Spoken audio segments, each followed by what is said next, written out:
At 0430 hours on October 14, 1943, the sky over the North Sea was still dark.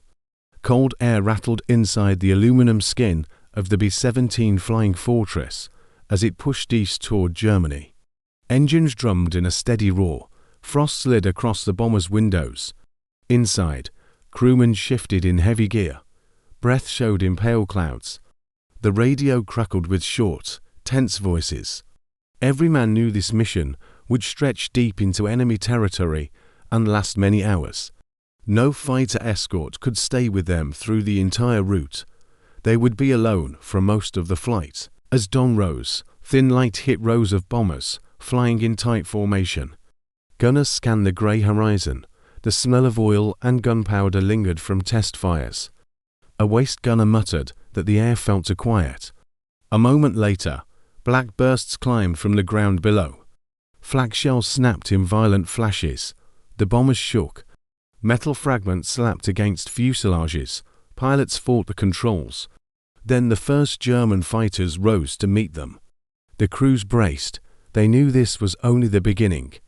The real story went far beyond this single mission. If you want more stories like this, make sure to subscribe, like, and share. The B-17 Flying Fortress did not appear suddenly. It grew from American lessons during the interwar years. The United States Army Air Corps wanted a heavy bomber that could fly far, carry a large load, and defend itself with strong guns. Commanders believed long-range air power would shape the next war. Early tests showed the idea had promise.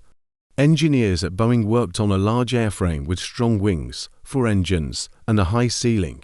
They aimed for a bomber that could stay above most older fighters. The design used the Wright 1820 engine, which pushed the aircraft to speeds near 300 miles per hour at altitude. It carried a bomb load of about 4,000 to 8,000 pounds, depending on range. Its many gun positions gave it a sharp bite. Browning .50 caliber machine guns sat in the nose, tail, top turret, and waist positions. Heavy armor plates protected vital crew areas. These features made the aircraft costly but powerful. The growing threat from Nazi Germany increased pressure to produce a strong bomber. American planners wanted a force that could strike at factories, rail lines, oil plants, and aircraft assembly centers. This would weaken German strength from the inside. By 1942, the first B-17 units arrived in Britain. The 8th Air Force prepared for daylight raids. Commanders argued that accuracy required flying during daylight hours. That decision carried high risks. The German Luftwaffe had skilled pilots and fast interceptors like the Bf-109 and Fw-190. But American doctrine insisted that tight formations of heavily armed bombers could protect themselves through mutual fire. The aircraft was built for this challenge. The early days showed the reality to be very different. New crews struggled with the weight and complexity of the B-17. Some pilots overestimated its ability to absorb damage. Training accidents were common. Reports mention aircraft that stalled during formation turns.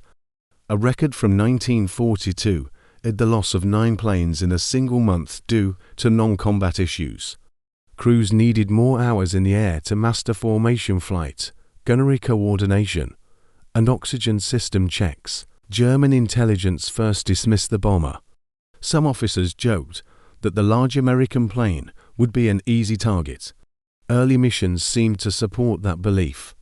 Without long-range escorts, the B-17 sometimes met more than 50 German fighters. A waist gunner wrote that the attack looked like a pack of wolves closing in. After the bombing of Rouen in 1942, some crews returned with heavy damage. One machine limped back with over 200 holes in its skin.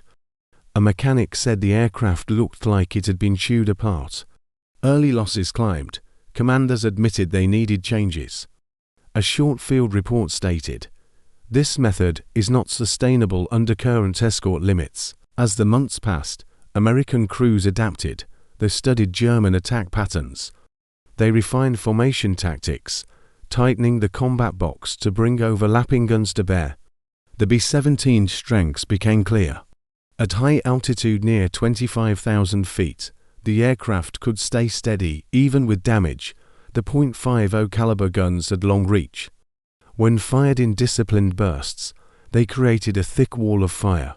The fortress also stayed controllable after taking hits that would have destroyed lighter aircraft. Pilots learned to trust the strong wing structure and self-sealing fuel tanks. Gunners improved their accuracy through constant drills. Crews practiced shifting fire to cover blind spots. The introduction of the chin turret on later models strengthened the forward defense. Enemy pilots reported that the bomber's nose fire had become far more dangerous. Engineers added better oxygen regulators and more armor plates. Small changes helped survival rates. Commanders also learned to stagger formations by altitude to reduce collisions and increase defensive fire. The B-17 slowly turned into a reliable long-range strike weapon. One of the most intense early clashes came during the raid on the ball-bearing plants at Schweinfurt on August 17, 1943.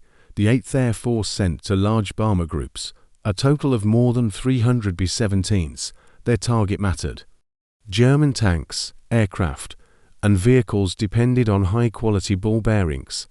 The Americans hoped to break a key piece of German industry. The weather was clear, the air was cold. As the bombers crossed into German airspace, radar stations spotted them. German fighters rose in waves. Pilots from Jagdgeschwader units attacked in coordinated groups. They swept him from the front, the sides, and the high rear. Crews inside the B-17 stayed calm. They shouted short warnings, right side, high, 3 fighters. The formations held tight. Tracers lit the sky. Some B-17s took hits and dropped out.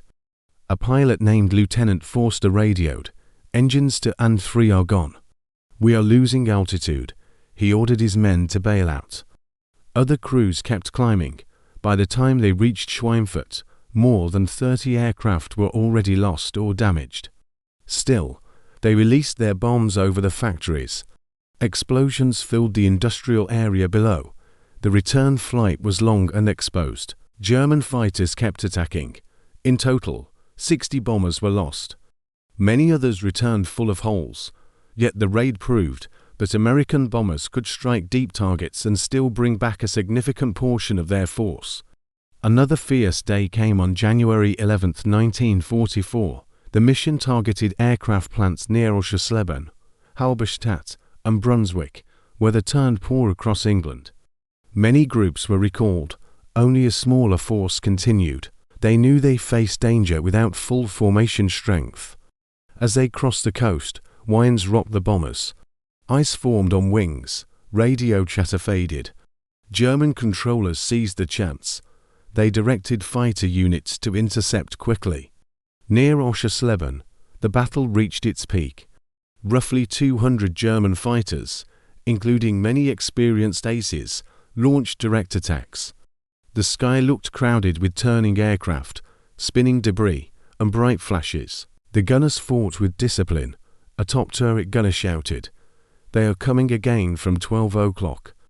Hold your fire till they close." Several fighters went down. A B-17 named Spirit of St. Louis, the second, took heavy hits in the nose.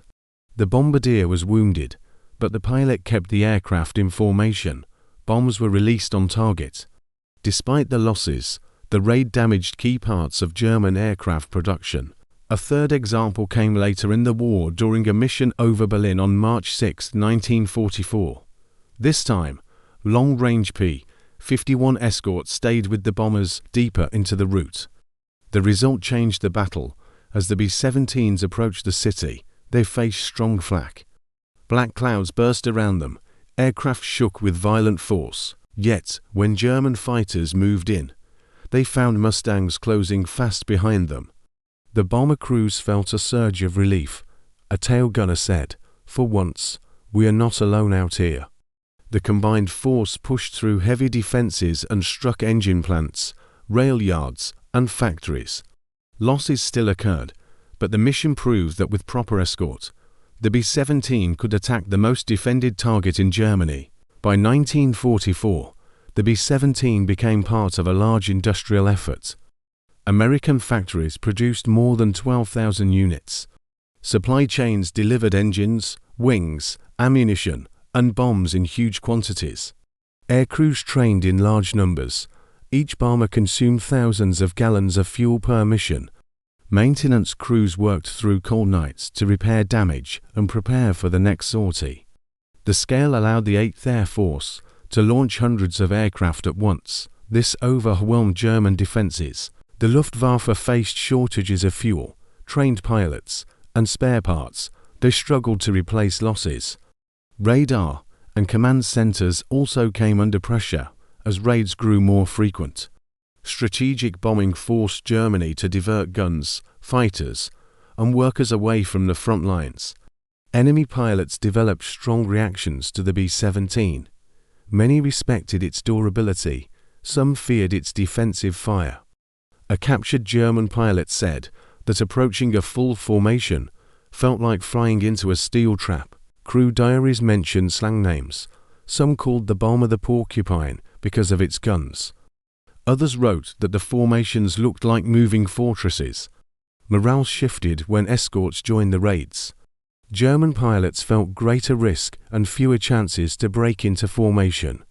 They noted that even damaged fortresses often kept flying. The B-17 itself continued to change. Later models received improved engines, better turbochargers, and stronger gun mounts. The G model added the chin turret, which solved the weak forward arc. New bomb racks increased flexibility.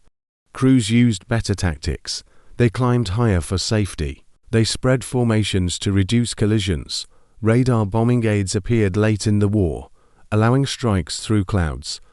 The aircraft also moved into new roles, such as reconnaissance and search operations.